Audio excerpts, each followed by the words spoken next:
I'm coming home. Pass picked off by Fox. Here comes the ball. Somehow Durant lets it go.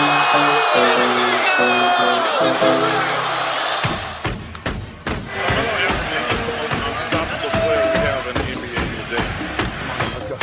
The Milwaukee Bucks select Jabari Parker.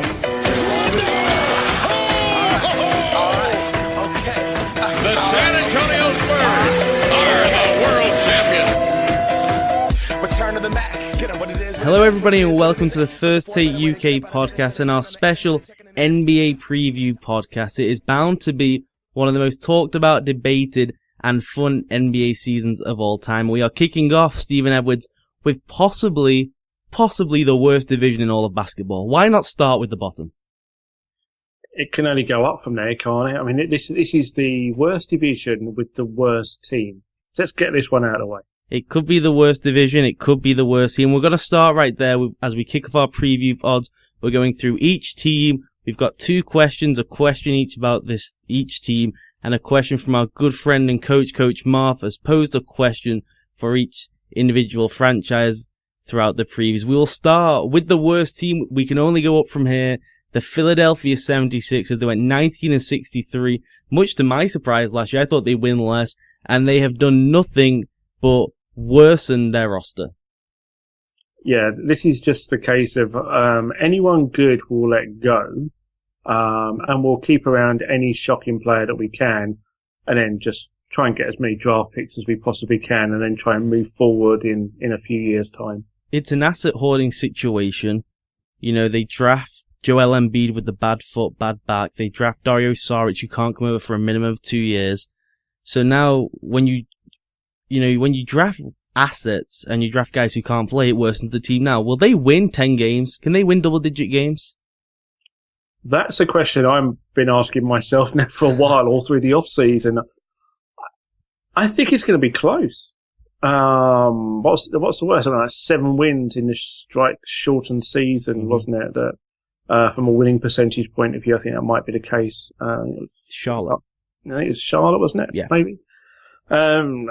10 wins. I mean, last year, year, as well, I don't think they can win a game on the road. Last year they got off to a really hot start, so their actual win total's really inflated because they got off to a hot start. No one knew how to defend Michael Carter-Williams. He was new in the league. They had Evan Turner. They had Spencer Hawes. Who else went blank now? Thaddeus Young. So they had 3 good players, and we thought they were going to strip them out straight away. They took till the trade deadline to get rid of 2 of them and then kept 1 around for the whole year.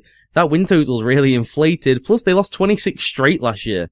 They're really bad, and they got worse. 10 wins is... I don't think they're going to do it. I'm just looking at the rotation here, and this is via Roto World. We're going to use these rotations. Michael Carter-Williams at the point, KJ McDaniels rookie at the 2, Hollis Thompson at the 3, Nerlens Noel first year power forward, and Henry Sims at the 5. I hate the discussion, could a college team beat a pro team? But seriously, Kentucky this year, I think would take that 76ers team. I think that game needs to happen, doesn't it? I think like a playing game almost for the NBA. Yeah, Kentucky has like 9 players on their roster right now who are all going to be NBA first rounders. There's not 9 on this roster. No, I mean, you what you say. I mean, Michael Carter-Williams set the world on light last year, which kind of gave him a few wins. I think they beat the Bulls at home. The Heat. It was the Heat as well, wasn't it? So, I mean, there was a couple of good wins there at home in the early part of the season, but you can't see it happen this year. I mean, I honestly think they will struggle to win a game on the road. So that means then if they don't win one on the road, they've got to win 10 games at home, and even that might be pushing. I think the most hilarious fact about his team is the fact that maybe their highest paid player may not play much this season, if anything, and that's Jason Richardson. Jason Richardson shouldn't be playing for any NBA team anywhere. This is where guaranteed contracts are so wonderful in pro basketball. My question about this team is what they're doing moral in terms of basketball sense. We all know what they're doing. They're not being quiet about it. They're intentionally being dreadful. So in 2 years down the line, they'll have 5 lottery picks and 5 probably top 5 picks. Is that moral from a basketball standpoint? It's something we really haven't seen over a long period. I mean, we've seen teams get 1 top pick, maybe 2 isn't too bad. But if we can end up over a period of time, I mean, I don't know whether we can call it moral or not, but I think that the big thing for me is, what must it do to the fan base? I mean, the fan base is still paying the money to go and see this team, and they're seeing a very poor product on a night in, night out basis. I mean, these fans are going to be incredibly patient, waiting for everything to work out, and there's no guarantee that these things can work out over a period of time. I mean, if you're the 76ers franchise, you have to figure out something inventive to sell tickets right now. They should even do free night, free school night, buy one ticket during the season, you get another free ticket for the rest of the season. So you got to get inventive with this thing, because you can't just sell Michael Carter-Williams as like a star. He was dreadful down the stretch last year. Like, not even just bad, dreadful. He developed really bad habits. He got inflated stats because he was the only guy in an up and down team. I don't even know if he's that good. And to the moral point, I don't think it's immoral. They've been able to figure out a way against the system. Many teams have done it in the past, and like you said, only done it for 1 year. The Spurs, the Celtics all tried for Tim Duncan, worked out for the Spurs. Many teams have tried it before when they get an injured player. They just go in the other direction. It's part of the game. To do it over a prolonged period of time is kind of funny. And to think that you can sell something to the fans is even funnier. What I like about it is the NBA isn't sitting around. They're trying to pass law now, saying, hey, we want everyone in the top four to have the same chance. We want everyone who didn't make the playoffs to have a pretty good chance to get the number one pick to try and stop this. Yeah, I think this is what's been done, isn't it, to stop things like this happening. I mean, the NHL have looked at a different lottery system as well, and I think it's a good idea. A really interesting point from Zach Lowe this week that I wanted to get your thoughts on. I believe it was Zach Lowe. The NBA is trying to change it now. They're going to have their meetings just before the start of the season. They want to get it enacted now. The 76ers could take the NBA to court about changing it in season. Do you think they'd do that? Do you think they'd go against the NBA for the shot at the top picks? I don't agree with them changing it in season. I think if you haven't got it all agreed in the off-season meetings, then I don't think it should be put in for that following season. It's got to be the next full season. And I think that the Sixers would have a very good case for an argument that things have been changed that's affected them, and bearing in mind that we know what they're doing and they're trying to get hold of the best possible chance to have that top pick, then I can't see them taking the NBA to court, because it would be one of the most ludicrous court cases going. But I can honestly say the Sixers would not be very happy about it, and I don't think that would be correct for the NBA to do so. I think if they can't get it in before opening night, then it should be then the next full season, so everyone knows what they're playing for. Okay, then let's get to Coach Marv's question on the Philadelphia 76ers. Our Coach Marv Rake says, do they become so bad that Michael Carter-Williams becomes a credible trade chip? Now, again, Zach Lowe wrote this week saying they tried to move him during the draft. There was that 15-minute stretch during the draft where we all thought he was traded. Remember when they drafted, was it Elfrid Payton they drafted? I can't remember. They drafted a point guard, and, they moved the rights. We all thought maybe Michael Carter-Williams could be moved. There was talk about Denver. There was talk about all sorts of teams going after him. Like I said, I think he's a decent player. I think he'll be very average in his career, which, is fine. He'll be in the league. But I thought his stats were so inflated. It was the worst rookie class ever for a rookie of the year. Playing on a team with no talent, he had the ball the whole time. They played in a zone, so he got all the steals. Sell high would be my thought with him. Yeah, definitely sell high. And if he's the only guy that's putting up numbers on this team, I mean, he could, in theory, average over 20 points a game. Mm-hmm. Whatever rebounds he wants, whatever assists he wants. I mean, maybe the coach tells everyone else just to get out of the way and just let Carter-Williams just rack up points and everything else he wants to do, just so they can trade him. Because if he isn't as good as we think, but because he's the only guy that consistently played for this team, then he is going to look better and the stats can be inflated, and somebody will buy into that. There are people that are in charge of franchises that are stupid enough to buy into it, and then when they realise what they've got, the damage is done. So yeah, I would sell high if I was the Sixers. There's no reason to keep Carter-Williams around. It's kind of a shame that James Dolan employed Phil Jackson in New York. Otherwise, that deal would have happened, and it would have been insane with a ton of draft picks going forward. And as we mentioned the Knicks, let's segue over to the New York Knicks. Where do you have them right now? Crazy offseason. They went 37-45 last year. They bring in Derek Fisher. The big thing is bringing in Phil Jackson. They're going to run the triangle. They re-up on Carmelo Anthony, 5 years, $124 million. There's tons of talk. Is he going to go to LA? Will he find a way to get to Chicago? Could he join up with LeBron in Phoenix? Remember those days when we did those pods discussing would Carmelo be in Phoenix? No chance. $5 5 years, 124 million. They didn't do too much in terms of losing things, but I thought they had a great offseason in terms of what they brought in. I like Clay Anthony early from Wichita State. I can't believe he fell to the second round. I'm a big Jose Calderon fan. I thought it was a good offseason. They got a lot better. I think they're going to miss Tyson Chandler. For sure. I think that's the big thing they're going to miss. I mean, he's gone back to Dallas to try and redo 2011.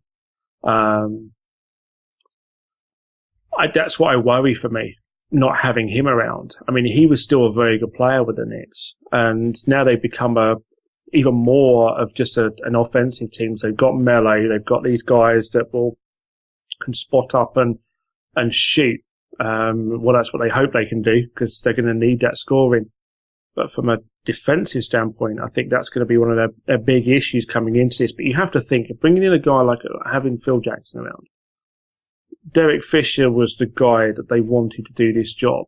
I think Derek will be okay. It's very tough to coach in New York and have Phil Jackson work alongside you can be a help, or it can be a hindrance. I think that's going to be very interesting this year. But I think Phil coming on board for me was the one big deciding factor of Melo re-signing with the Knicks and staying there. I think if Phil hadn't come on board, I couldn't see Melo re-signing with them. I really couldn't. You know, I would like to think not. I think Phil Jackson's there, that's what allowed him. I kind of think 5 years, 127 million speaks for itself. And I know he left 2 million on the table. He took a max deal. 5 years and that much money is crazy. What's weird with them, and you can probably speak to it more being a Bulls fan, seeing all the Phil Jackson stuff and seeing those Laker teams as well. The triangle system's coming in. But when I look at their team, I just see a ton of shooters. You got Jose Calderon, Iman Shumpert's iffy. He's their only real defender. Carmelo, Bayani. Tim Hardaway Jr. was really good last year. J.R. Smith, Shane Larkin, Prigioni. So they could really spread the floor here, but I don't know if they're going to do it. They should be able to spread the floor. Mm-hmm. I think we look at the triangle. I mean, the triangle has been very, very successful for Phil Jackson teams. I mean, it was brought into Chicago to provide a more balanced offense. We've seen it also work for the Los Angeles Lakers as well. You've got, almost in a sense, Melo's selfishness is what Jordan was before the triangle came into Chicago. Mm. So again, Melo's got to change his game. I mean, we sat here all the time laughing about, Melo's got an assist and it's taken him to the fourth quarter to get it. But Melo's got to defer a lot more, and he's got to have trust in the guys around him that they can actually do the job. I like Jose Calderon coming in because I think he is probably the ideal fit for that triangle offense. I mean, he's got to be a lot better than what Raymond Felton was last season. And Calderon, I think, was the one guy that when Dallas looked to try and acquire Tyson Chandler, that was a guy they probably wouldn't have wanted to have given up. But I mean, the Knicks did well there by picking up Calderon. So it's going to be interesting to see if the shooting's there enough to be able to them to score enough over the course of a season. I mean, it'd be interesting what happens for Bayani as well, because I mean, Bayani is very much, although he's a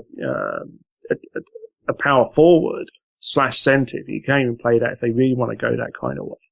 Is that he's still a spot up shooter, and he's got to start delivering for them.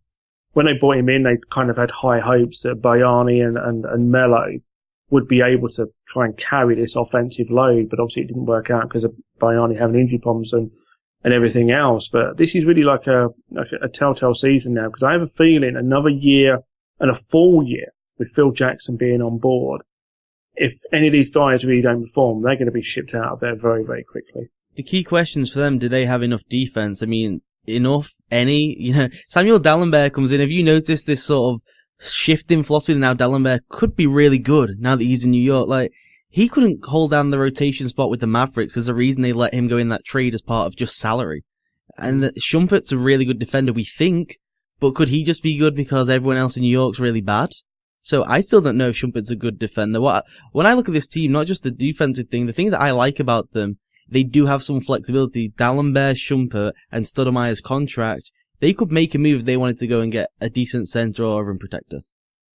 Yeah, and I think that might be something they'll look at. I mean, they're trying to just rejig things and just try and make a few small moves where they can. And I would expect the Knicks to be potential big players as the season goes along, going into the trade deadline to try and shift out some of these guys that they really don't want around. Also, Also, I mean, like Shane Larkin, I think we'll see him play a fair amount this season as well for the Knicks. I think that was again another good pickup in that deal. They've got to fight, for me, they've got to find a way to get rid of J.R. Smith. They've got to try and offload him somewhere, but I don't see where they're going to be able to do that because the triangle offense, I really don't see how J.R. Smith fits into that whatsoever. Coach Marv's question for the New York Knicks: will they play an all-guard lineup at some point this season? I guess if we include Bayani at the 5, he's essentially a 7-foot guard. And will J.R. Smith become so jealous of Joel Embiid, who's just the king of Twitter right now, become so jealous that he embarrasses himself on Instagram with a Kardashian? First part of the question, yeah, I think they will go, maybe not an all-guard lineup, but they will go small at times, depending on the situation. That wouldn't surprise me whatsoever, because I think Bayani will play the centre. Melo can easily play the 4. He has done that, and then you could easily put out, Shumpert, Calderon, and J.R. Smith, and that wouldn't surprise me whatsoever over a long period, and depending on what results they get at the start of the season, depending on how they'll go with their particular lineups. Yeah, Joel Embiid is the king of social media at the moment. He's probably one of the best guys to follow, and it really wouldn't surprise me anything that comes out of a Joel Embiid story and what it might involve with someone else. And J.R. Smith is crazy, Joel Embiid is so funny, man. He's tweeting when he's on the plane. He's doing the accidental DM thing on his Twitter feed. It's just so wonderful to be involved with. Going over to visit Dario Saric for no other reason than to party, claiming that he was watching Saric play for his Spanish team. Yeah, it's just funny times right now. Give me your overall just impressions of the Knicks. Do you think they'll make the playoffs?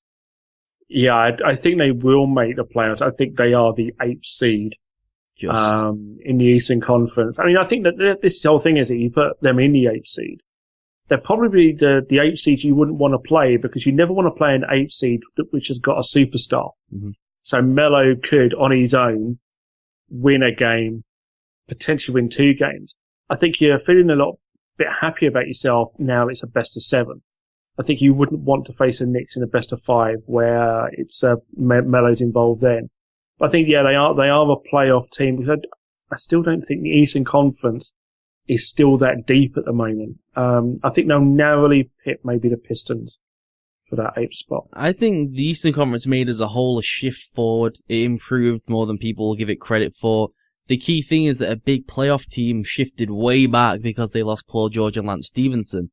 So that gives the Knicks a chance to close that gap, I think, with Phil, with Fisher, and with Carmelo. He doesn't miss the playoffs. He just doesn't go and look through the history. That's why he's a superstar. He just makes teams make the playoffs, no matter how bad or good they are. There's some talent around him. I think they make a big move. I think they'll move the Stoudemire expiring, and that's like 90 million cap hit or something. So you have total flexibility when you have that joker in your back pocket. So I can see them making a big move, and I think they make the playoffs. I feel quite confident about that. Let's move to what is a depressing thing for me, a depressing thing for Coach Marv, and many Boston Celtic fans around there. The Boston Celtics 2014-15 team is not loaded with talent, we'll say that. Has some young pieces, has some big question marks, has a coach who I love. I call him the president. I'd let him run any country. But they went 25-57 last year. Rondo injured. They come into this year with more Rondo questions. He slips, quote unquote, in the shower when he was out partying. That's what really happened. And I have a sneaky feeling Brad Stevens isn't 100% locked down into his contract if something like the University of Duke became available and Coach K decided to walk away. Tons of question marks with the Celtics team. Yeah, there are a lot of question marks. I mean, I hope for your sake, obviously Brad Stevens doesn't go anywhere. One of the brightest coaches in the NBA right now, and he'll be an asset to you guys going forward. Yeah, obviously Rajon Rondo looks like he's out for a few weeks. That's going to be a problem. I mean, you're going to want to get him back and playing at his very best if you're going to look to try and move him, because he's your biggest asset. Can you get value for Rondo? That's the big question. Let me ask you this question, because everyone is expecting, and I'm not dumb, myself included. By the way, there's a Rondo jersey right behind me right now, but I think he's going to get traded. I mean, we've discussed this for like 6 years now. He's never not been about to be traded. Am I right about that? Every time you go on like ESPN.com, CBS Sports, whatever, SI, Rondo's about to be traded. It never seems to materialize because he's really good, and people have doubted him. You've never been a big fan, but he is really, really good. You can go look at the time they won the title. You can go and look at the time in 11, where he's just the best player in a series at times, surrounded by superstars. He's really good, but I still don't think they're ever offered what they feel is value. But the question I wanted to get to is, should they trade him? Because, like I said, he's really good, okay? And they've not been able to bring in anyone even for a visit of the big free agents. Look at the free agents that have been available recently. Even like a Chris Bosh. Millsap was available. They didn't even get these guys in for an interview and a meeting to Boston. That's worrying. So why trade someone like Rondo thinking it's going to clear cap space and give you draft picks when they haven't been great in the draft recently and they haven't been able to entertain any free agents to use the money on? I'm all on board with just signing Rondo. Who else are you going to bring in? It's very difficult, isn't it? I mean, yeah, as you say, you're not bringing in any of the big time players to come into the city. I mean, which is strange in a way. I mean, one of the first things you sell to a player is the historical franchise. Mm-hmm. And outside of the Lakers, the Celtics are the next franchise, you would say, from what they've managed to achieve and the star players that have played for the franchise. It's not that long ago that you weren't really successful as well. So I find it very difficult to see how you can't attract those kind of players. I mean, it's just one of those things, I guess. I mean, Chicago's not been able to attract them even. You have to say that, they would probably be the next team behind Boston, and they can't attract big time free agents. So there's something wrong there somewhere. But I mean, that's a big key question for those two particular franchises. Oh. In terms of Rondo, I mean, Rondo is still a very good point guard. The problem I always have with Rondo is the fact that, for me, he's a fantasy basketball big time point guard. He'll fill up the stat sheet on any night. He's a triple double, and he can turn a game on its head at times. The problem is with a guy that he still can't shoot. He really can't shoot a jump shot. He's a tremendous distributor of the basketball, but the problem is that going back to your championship year and some of the success you had around that, he had three Hall of Famers to pass the ball to. He doesn't have that on this team. He did. He also dominated, and I take what you mean. What he needs good players around him. So he does. What I'm saying is can Boston even attract those guys if he's there or not? They have a better chance of attracting them if he's there. Because you turn on the tape of them winning a championship, and Rondo's got 15 assists, but he's only got 10 buckets. He isn't scoring a ton of points, and what the superstars want, they want the ball in the hand. The most worrying thing for them, and it's kind of skewed because he ended up in Cleveland by a trade, and Boston didn't have the assets to go and get Kevin Love. But Kevin Love has been on record many times that he loves Larry Bird, and they couldn't really get him in to talk to them. Now, they couldn't because of different things, and he met with Rondo for like 10 seconds, and everyone went crazy at Fenway Park and stuff, and he did like a 30-second tour of Boston. But if they couldn't, if Kevin Love, who basically said out front, I'm only going to Cleveland, I would kind of like Boston, I would kind of like, like you said, Chicago. If they can't attract someone like that who's openly saying, I love Boston and their history, they're in major trouble to attract anyone. That's why I'm like, forget about trading Rondo. Don't get the fans in this crazy thing that they're going to go and get Monday in the draft with the top 5 pick. They're going to go and sign LaMarcus Aldridge in free agency because they can't even get the guys in for a meeting. The Phoenix Suns had LeBron James and Carmelo Anthony meet with them. The Celtics didn't. And the Celtics had the maneuverability to create cap space. Yeah. It's strange, isn't it? You can't understand what's going on. Like, if I'm a player, it'd be cool. And I know that I'm a big Boston homer, but you could think about it for yourself. Would you not kind of like to play for the Celtics, put that green jersey on? That uniform's pretty cool. It's a great place to play. The fans will love you if you're good. They'll hate you if you're not. It's like that in most places. I find it odd that big-time players aren't even looking at it. No, I definitely want to play there. If I was a guy that was looking to play for, one of the most historic franchises, it's Lakers, Celtics, Bulls. Mm-hmm. And then after that, you've got the big markets. And, the Bulls, people always say, maybe not the exposure of LA or New York, but the Bulls have the second most watched team on TV. They have the second biggest TV deal locally. If you're a star again, it's the Bulls, it's Jordan's shadow, yeah, whatever. Maybe you build off the Jordan thing, and you're on the TV more than anyone, except the Lakers. It's bizarre to me that some of these franchises aren't even getting interviews. You asked this question to me earlier. I think it's a really valid point. Can Marcus Smart play point guard in the NBA? Yeah, I'm not convinced. I'm not yet. I think he could be one of those guys that could come out and be a tweener. Mm-hmm. So he's not a point guard, he's not a shooting guard. And then guys sometimes don't stick around in the NBA, because there is no position for them to play. And it's whether his skill set will allow him to be one thing and not the other. And that's my biggest concern at the moment. So if he comes out and he plays very, very well, then that might facilitate the opportunity for you to be able to get rid of Rondo. But if you start taking a look at this guy and the worries start coming into the forefront of your mind, then maybe you don't get rid of Rondo and you maybe keep him around. If you do keep him around, then what then for Marcus Smart? Has he got the ability to then be a shooting guard? I think maybe not. Maybe for me, I think he's possibly a guy that could very well be a bench player that could back up both positions. And that's pretty much about it. I mean, we talked about, you were saying you think he's going to be a very good defensive player. Yeah, well, if he is, then that definitely suits you from a point of view of bringing him off the bench. But is that really what you wanted when you drafted him? Yeah, I think they understood when they drafted him that this wasn't ever, going to be a complete offensive player. He's going to be an elite defensive guy. Just the muscle mass, the aggressiveness. He just dominates people on the court at his age. Look at the size of the guy. They've got someone in Avery Bradley who's on the court for that reason, but has nowhere near the size of Marcus Smart. I think he's going to be an all-NBA type player, which is great. You can work with those guys. The issue they have is if they keep Rondo or they have a pass-first point guard, can he play off ball? And I don't know if he can do. He went back to Oklahoma State to try and work on that three-point shot. It got marginally better, but not significant growth, and who knows if it ever can. Kid Gilchrist is supposed to improve his shot. It hasn't really improved. So I don't know if these guys can improve that shooting stroke all that dramatically. So I do worry about him as an off-ball guy, but I'm fine with him being a two-guard for his career. If he's that elite defender that I think he can be.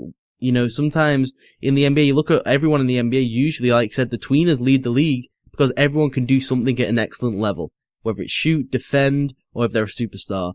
And if you can do one of those things, it's going to be worth the pick. There's a guy I'm worried about in that draft who can't do any of the things. Yeah. I mean, as long as he's got something, and he can do that something very, very well, then yeah, he'll stick around. And teams are always looking for those defensive stoppers, certainly coming off the bench. So he could carve out himself a career just doing that. I want to get your objective view of this roster because obviously I looked through it with tinted green eyes, but my objective opinion anyway is that everyone's average, and so I can never dice up the minutes. Avery Bradley's average, Jeff Green's average, Sullinger's average, Kelly Olynyk's dreadful. They're the starters, by the way. Thornton, Wallace, Bass. I kind of like Tyler Zeller, Marcus Thornton. Objectively, how poor is this roster and how average is it? Does everyone just seem like a bunch of people to you? Then Rondo? Is that how it feels? Yeah, kind of. I mean, I'm a bit of a fan of Sullinger.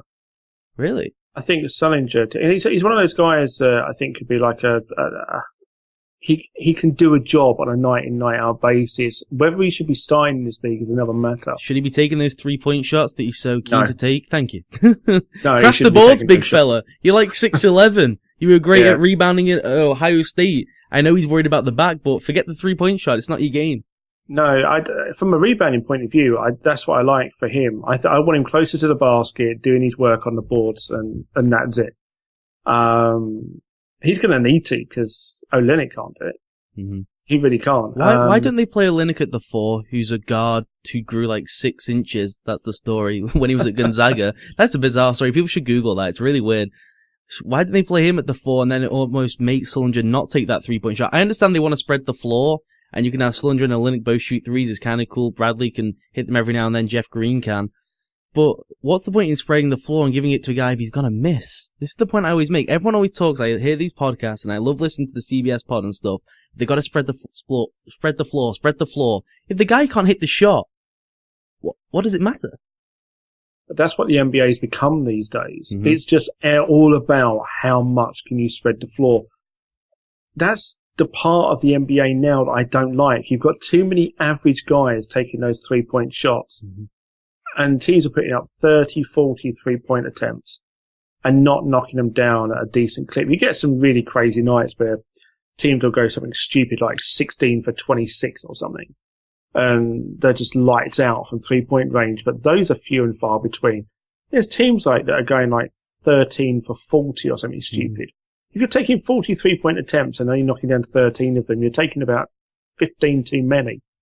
It's ridiculous. That's one part of the modern day NBA game that I really don't like. Teams are taking too many, and Boston could be one of those teams this season. Which, what will happen is that they'll surprise a team on a night because them shots will drop. So they'll beat one of the better teams around the NBA. Then on another night, you'll be sitting there, especially you watching them, and you'll be putting your hair out because they'll lose to the Sixers because they can't knock down a three. Even I will not be watching many Boston games this year. It's going to be one of those ones where I watch the first quarter. Okay, that's over. Let's league pass to go and watch the Warriors or something. Coach Marv's question, will Danny Ainge secretly pull a no-secret trade for Al Horford?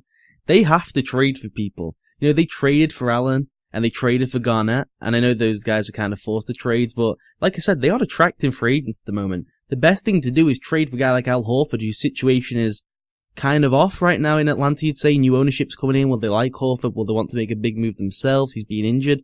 We spoke about Al Horford many times. We both love him here on the pod. I like the fit with the Celtics. I think that's an interesting trade scenario. I like Al Horford, but that's the second injury he's had. I think it's in 3 years, isn't it? Yeah. Serious time loss as well, almost full seasons. That's my big question mark with Al Horford. I mean, there's no denying the guy's talent. I mean, he's got incredible talent. He always has done since he was in college and then coming out of college. But that's the thing that worries me. But I mean, from a Celtics point of view, when you've got an abundance of draft picks, that's the kind of move I'd make. I think if I was another team maybe and I'd got more of the assets, but maybe not the picks, then maybe I would be on the side of caution. But a side like the Celtics has got draft picks. Maybe Atlanta might like to move him again, try and move on because of worry again over the injury concerns. And I think that's something they could definitely look to explore. I mean, it's one of the reasons why I haven't even looked at Atlanta as a playoff team. Mm-hmm. Because I think Horford won't be there. I think Horford will be moved, and I like the Celtics as a destination for him. So do I, selfishly. I like them keeping Rondo and bringing Horford, and we make a run at the East. That's how I'm going to go positively to start the season, Stephen Edwards. Let's head off to Brooklyn with the Brooklyn Nets this year. 43-38 last year. They lose Paul Pierce, which is a big guy in the locker room. They lose Sean Livingston, who won them, 10 of their games last year, would you say, on a night-in basis? Sean Livingston, a key piece for them. They lost him. They bring in Lionel Hollins. They're all over Bojan Bogdanovic right now, who they brought in from Europe. This team, to me, is just so, I have no idea what to think about it. Will Brook Lopez's foot be okay? Can Joe Johnson play at the same level? If you take the contract out of it, people bang him about the contract. He was really good last year. What's going to happen with Darren Williams? Can KG produce? So many questions. But I guess the key one to start with is, what happens if either Darren Williams goes down or Brook Lopez goes down? How do they run this team? It's very difficult, isn't it? I mean, that's the big key, isn't it? I mean, they lost Lopez for a hell of a long time last season. Injured his foot again in the preseason. They said he's out for 4 weeks. I mean, that's a situation where he's really, really talented. Best offensive center in the league, maybe, is improving a ton defensively. That could be a sell high thing for them. Owners trying to sell. They've not got any future assets because they gave them all to Boston for guys who were almost 40 and one of them just walked out the door. That could be a sell high point. Yeah. I mean, I think they've got to look at trying to overhaul this squad. Mm-hmm. If you can get rid of Lopez, I mean, Lopez at one point was regarded as being like the number one center in the Eastern Conference. I mean, certainly he's from an offensive skill set. And you lose that guy. I mean, the idea was last season that they would bring in Paul Pierce and bring in Kevin Garnett and try and toughen Brook Lopez up, because everyone kind of felt that he was a bit soft. And in doing so, they broke his foot. They went a bit overboard on that. Not quite a personal hit on him, but stress fractures to the foot could have something to do with those extra workouts they had him doing with KG.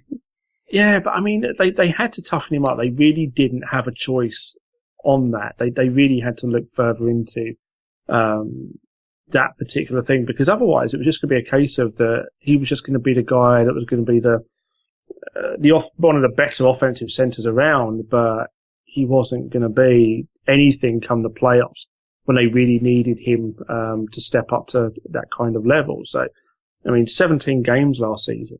I mean, you've got to get him up in the, I would say up in the 70s. And Devin Williams has got to return to his, an all-star performance. I mean, he can be the best point guard in the NBA at certain times, but we just don't see that over the course of a season. So we've got to see more of that from Devin. And for me, if one or both of those two go down for any real length of time, then I think you might want to look at trying to move the other one and try and move on very, very quickly. Because Joe Johnson can't be the guy he was last season. I mean, Joe Johnson, for me, I thought he was really good last season. I thought some games he really just took over on his own. And he was probably one of those guys that made that season a positive for them last season. And he had numerous buzzer beaters. By the definition of the word, he was an MVP candidate, top 10, maybe just in his conference, but the definition of the word being the most valuable. Without him, they were in a disaster. And they were anyway, with Jason Kidd and everything, but it could be much worse without Joe Johnson around. They have a great chance to hit the reset button. If you move Deron Williams, the Lakers, this has been discussed a lot, the Lakers almost will lose their first round pick if they're not in the top 5. Will Kobe allow them to be in the top 5? Maybe just flip that pick to Brooklyn, give us Deron Williams, we take a shot on that. And you could definitely move Brook Lopez because of the talent. And did he sign a new contract last year? Am I correct about that? Because he was an impending free agent. I don't know if he re-signed a contract. I'm blanking on that. That's why we shoot from the hip. But if he doesn't have that new contract, you certainly have to look to move both of those. Yeah, I mean, I must be off the top of my head. I can't think of Brook Lopez's contract situation, but I'd still move him.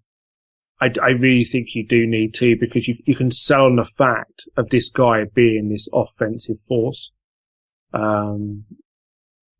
Just try and get people to not think about what he can do from a defensive standpoint.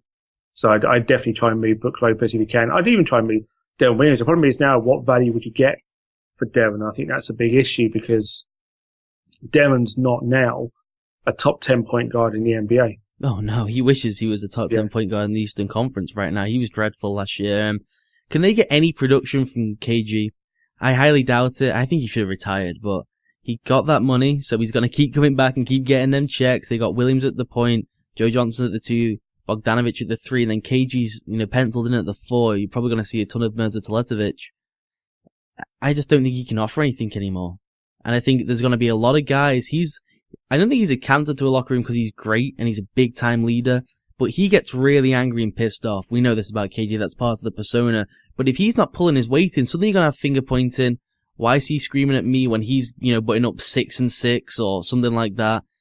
It could be a horrible combination for him to just be the grumpy old man when he's not doing anything on the court. Yeah, I mean, I'll be honest with you, I'm surprised he's back. Mm-hmm. I really am. I mean, there were times last season where him and Paul Pierce basically did nothing. Well, they benched him, and they were a much better team when they benched him. Yeah, I mean, this is it. I mean, I don't know why he's back. I mean, what can he really give you on a 99? If he was a guy that was just, you'd bring off the bench as a veteran guy, then fair enough. But I mean, the way it looks at the moment is that the Nets are going to look to him to be a starting player still in this league. And I think that's a big concern for me. I mean, with the Nets, I've gone to a point of view that I think they'll be a playoff team. I don't think things can be as bad as they were last season. I think they keep the group together and they'll be a playoff team for this coming season. Going back to something you said about Brook Lopez, it was 2012 when he agreed his contract. So he'll be a free agent in the summer of 2016. Okay. I can give you 12 reasons why Kevin Garnett came back this year. He's earning $12 million. That's why I'd come back. By the way, Kevin Garnett's made $350 million just in NBA salary. So he didn't really need that 12 million, but hey, being offered 12 million, you come back, you earn your 12 million. Coach Marv's question with this team, Stephen Edwards, is, are they better than they are perceived? Deron Williams, if he can bounce back to 70% of Deron Williams, Joe Johnson was fabulous last year. If Brook Lopez can stay healthy, they should, in all honesty, be a playoff team. Yeah, I think they will be a playoff team. But if something happens very, very quickly, then they'll look to deal it. Because I mean, the thing is, say for argument's sake, Deron Williams goes down, you think of Brook Lopez as your asset. Brook Lopez has got the player option at the end of the season, which, I mean, it's $16 million. I think he opts out and signs a This is it. You just don't know. I mean, it's $16 million. If you can get He 20 could go million. one way or the other. It depends on who's in his ear. Mhm. That's the thing. Is it like everything else? Who's in his ear? Who's willing to kind of try and come in and pay him that kind of money? So that again becomes a big decision for you. So you then decide, okay, maybe I want to move on for that. So that'll be quite interesting. But I think whichever one of those two goes down, you then try and deal with the other one. And if you really are struggling over the season, and it really does look like you may not make the playoffs, then I think you've got to blow it up. You just got to try and get rid of all these players as quickly as possible that you can do, because this experiment that was started just over a year ago really hasn't worked at all. Let's go up then to the north, to the great north, to a different country, to the Toronto Raptors, to T-Dot. They went 48-34 last year. They lost in the first round. Didn't do too much in the off-season.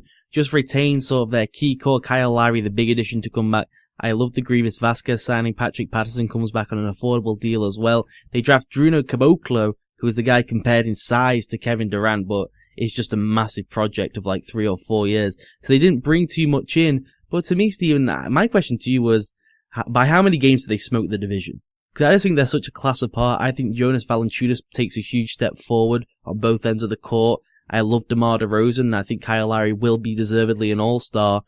They seem like the youngest, most athletic, most complete, well-rounded team in the division. Yeah, I mean, you take a look at a starting five, isn't it? I mean, Very compared impressive. to some of the other starting fives you've seen around this division, this is the best starting five in this division. I think my big concern when it comes to Toronto is the fact that Kyle Lowry played so good in a contract year. He's now got the contract. How does he perform this season? I think he takes a step back, but I don't think it's going to be that much of a step back. I mean, DeMar DeRozan is very, very good. Terrence Ross is very, very good. I don't think Amir Johnson gets the credit he deserves. I think he's one of those guys that last season he played better and better as the season went on. And then Valanciunas, we all know what to expect off of him. I think he's a tremendous player. So I think that starting five is going to very much lead the way for them. And they go to the bench and they can bring in guys. You mentioned Vasquez. I mean, Lou Williams, he's only a couple of years removed from being a very good player in Philadelphia. I don't like Tyler Hansbrough. I really don't. Who does like Tyler Hansbrough? Outside of Tyler Hansbrough's mum and brother, I don't think anyone's a big Tyler Hansbrough fan. Absolute mug, Tyler Hansbrough. He really is. He shouldn't even play in the game. That's what he does. He just thugs on other players and just mugs them. I really can't stand the guy, to be completely honest with you. Sounds like it. How many All-Stars do they have this year? 2? 3? Does Valanciunas sneak in if there's an injury? I mean, I think DeRozan and Lowry should be. DeRozan definitely is. I don't think Lowry is, because the point guard position is so deep. That's the problem. So you have to think, it's just for going off on a tangent for a minute, you've got to think that Wall will be an all-star. Yep. Got to think that probably Kyrie Irving is going to be an all-star. Mm-hmm. D-Rose will be.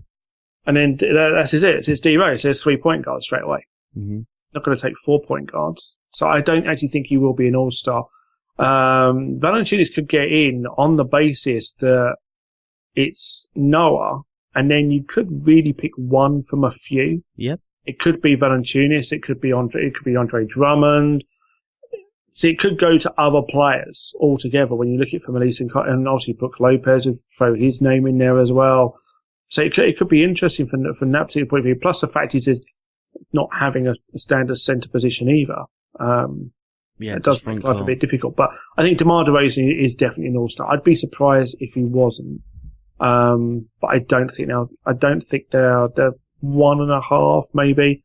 Valanciunas could very well get it, but Kyle Lowry would have to play phenomenal basketball and have to play even better than he did last season to be considered for the All-Star team. I think Lowry will be okay after the big contract, in part because I watched some preseason, he looked angry. And the other part is that he didn't make the All-Star team. He probably won't make the All-Star team, and he feels like he is an All-Star. So he's going to go out there and try and prove it night in, night out. Now his next goal, and it's great to have these individual goals. He's got his money, but he wants to be an all-star and get that recognition outside of the cash.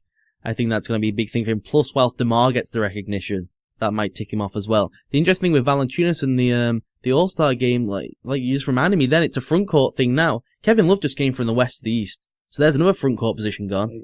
You're getting stacked up against you now. Coach Marv's question, have they reached their ceiling? Could they sneakily regress? I don't think they reached their ceiling because I don't think Valanciunas has. And if you can get a big-time center at this day and age, it's just such a massive thing for you. If you can just have a couple of games in the week where you can just throw it down into the post, and he can dominate and he can block shots. I don't know if he can be that player, but he has that sort of ceiling, and DeRozan's still improving as a player every night. Kyle Lowry, I think, is an all-star caliber player at least. I don't think they've hit their ceiling because of the Valanciunas thing. No, I would agree. I mean, I'll be honest with you. I mean, like everyone else, you've got them down as the divisional winner. I don't think you can look past them as that. I think anyone that's not got them winning a division might be a bit drunk, dare I say. Might be living in somewhere around the New York region. Yeah, I mean, they're a divisional winner. I mean, and they won 48 games last season. I've got them going into the 50s. I think they're going to be a really, really tough team to beat. I think they'll go into the 50s. They'll get through a playoff round. I think that's the problem, is when they get through that playoff round, because you then are going to have to go against either the Cavs or the Bulls. Mm-hmm. And that's where the issue is going to be. And I think that could be probably their biggest problem. Maybe you'll face one of those teams, and have to try and get through them. I think that's where the issue comes from a Toronto point of view. But I don't actually think they've reached their ceiling. I think some of their guys might regress slightly, but I also think I can see improvement. So, I mean, Terrence Ross for me was a bit inconsistent last season, and if he starts becoming more consistent, then I think that goes a hell of a long way for them. But I mean, I'd say that one of the key things for me is the first two guys they bring off the bench, like Vasquez and Williams. It's huge. That's a really good second unit that you can start around, and Lowry and DeRozan are going to be able to get their rest. Because I would quite happily bring those guys off the bench at times. Just before we get to final predictions, he says sneaky regress. I think sneaky the pass team. Go and watch some Kyle Lowry, go and watch some DeMar DeRozan. Terrence Ross is incredibly fun to watch. See the development of Jonas Valanciunas, and watch this kid Bruno Caboclo. I hope I'm saying that right. Like, if he's got the same wingspan as Kevin Durant, people are thinking Greek freak style, Giannis Antetokounmpo style. Be kind of fun to watch on League Pass. Sneaky League Pass team there in Toronto. Division winner and MVP of the division. You mentioned it there. I think Toronto should win this division quite easily, and my MVP of the division is Carmelo Anthony, because he's just the best player. You put him in that triangle, I think he's going to have a monster year. Yeah, I think it just works itself out, doesn't it? I mean, I think Toronto are the best team in this division by a long way. They'll be in the 50s, and you could potentially make a case for the next teams below that being in mid-40s, maybe. Mm-hmm. So yeah, I think they're going to win the division. I think maybe by about 7 games. MVP of the division has got to be Melo. I can't think of anyone else that could even make a run at that right now. I think the player to watch in the division, I think, is DeRozan. Yep. I think he's a guy that you might want to watch. I mean, he was an all-star last year and really put up a really fine season. And he's a guy I think that could then go up another level. I think he could be very, very good to watch, especially if you're watching a lot of Toronto games because of how good I think they're going to be. I think DeRozan's going to be the guy that's going to stick out for you. I agree with you. He's the X factor in this division, is DeMar DeRozan. He could really help them. If he takes that next level, then we're talking about some sort of movement in the playoffs. They didn't get any external help for the playoffs. All has to be internal growth, and he's probably the key example then, Rosen and Valanciunas. Steven, that's the Atlantic Division. It's a fun division. There's lots of decisions to be made. That's the key thing here. Many franchises can go one of two ways. Unlike a lot of divisions, this is very much in flux with decisions that will be made in the front office and at the top with ownership. It's going to be a weird, poor division, but a lot of key decisions and storylines that will flow throughout the season. Yeah, without a doubt. I mean, it's the same as it always is, isn't it? There'll be some stories, certainly around the New York teams. I mean, they're the ones that are going to create the most noise, I would have thought. But I think Toronto are going to be one of those teams that's going to be very, very good, but I don't think they'll be the story of the division. I think that's the sad thing because of the New York market that this division swirls around, and obviously having the Celtics in there as well. No one's going to talk about the 76ers. They really aren't. They'll be gone by the second game they're shown. No one will even realise they're even playing basketball anymore.